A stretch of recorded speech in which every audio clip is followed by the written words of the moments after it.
Assalamualaikum warahmatullahi wabarakatuh. Kembali lagi bersama saya Abu Zahida, tentunya masih di AZ Channel. Di video kali ini kita akan membahas atau melanjutkan pembahasan kita yang kemarin. Pertama, kemarin kita sudah membahas bahwa kunci agar menjadi guru yang terbaik adalah mengikhlaskan ilmu karena Allah Subhanahu wa taala. Dan untuk yang selanjutnya, insya Allah kita akan membahas dua hal atau lebih mungkin ya. Oke, langsung saja kita simak bersama-sama.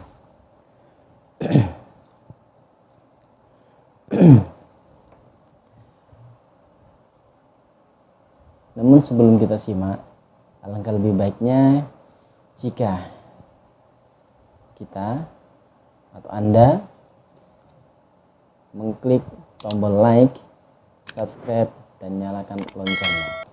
Oke. Untuk itu agar video ini lebih memiliki banyak manfaat bagi orang lain. Langsung saja, poin kedua dari karakter yang harus dimiliki oleh seorang pendidik, oleh seorang guru adalah jujur.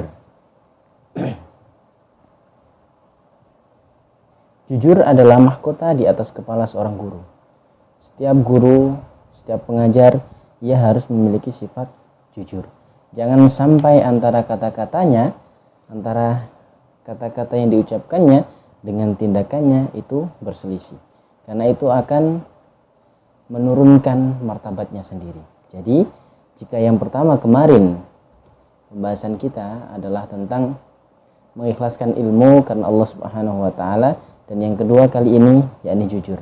Sebagaimana firman Allah Subhanahu wa taala, "Ya ayyuhalladzina amanu taqullaha wa kunu ma'as shadiqin."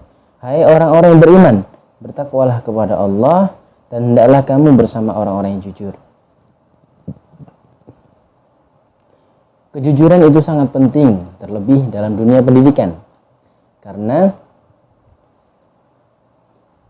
kita akan memberikan ilmu, kita akan memberikan pendidikan-pendidikan kepada peserta didik, kepada anak didik kita.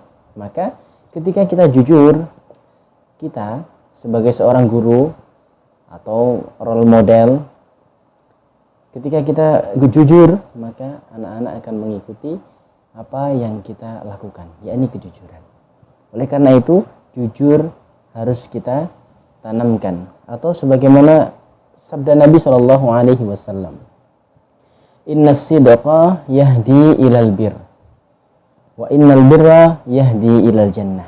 Sungguhnya kejujuran itu memberikan hidayah kepada kita, memberikan petunjuk kepada kita untuk menuju kebenaran, kebaikan. Dan kebaikan atau kebenaran tersebut akan menuntun kita kepada surganya Allah Subhanahu wa taala.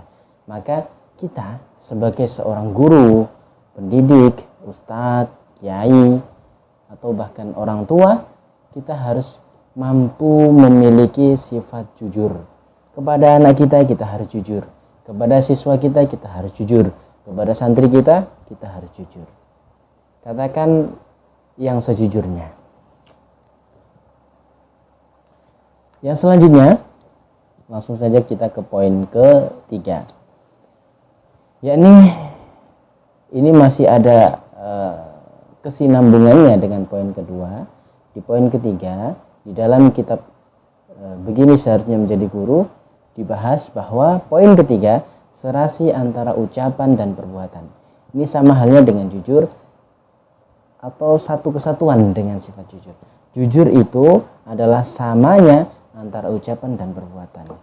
Dan di sini dikatakan juga bahwa karakter ketiga adalah samanya antara ucapan dan perbuatan.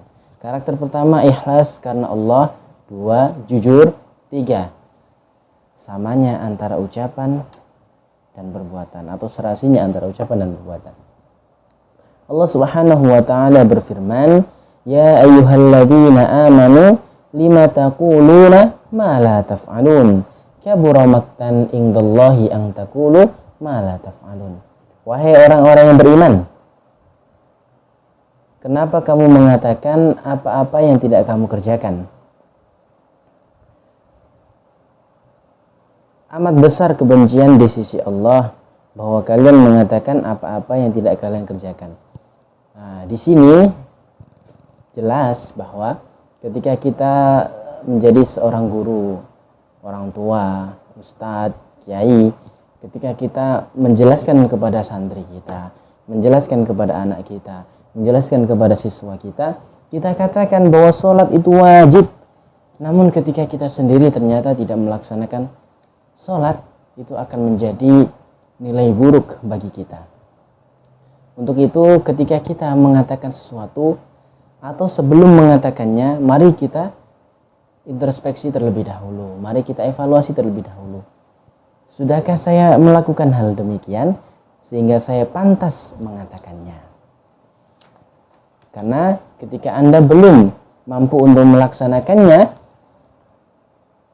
dan Anda sudah mengatakan kepada orang lain, maka seharusnya dan seyogyanya Anda berusaha maksimal untuk melakukan hal tersebut agar tidak terjadi kabura maqtan indallahi an taqulu ma la taf'alun. Amat besar kebencian Allah, kebencian di sisi Allah kepada orang-orang yang mengatakan namun tidak mampu melaksanakannya. Oleh karena itu, mari kita senantiasa berintrospeksi diri 3 hal ini, dan masih ada pembahasan yang lain yang ada di dalam kitab ini. Insya Allah akan kita lanjutkan pembahasan ini di hari-hari berikutnya. Sekali lagi, jika video ini menurut Anda bagus,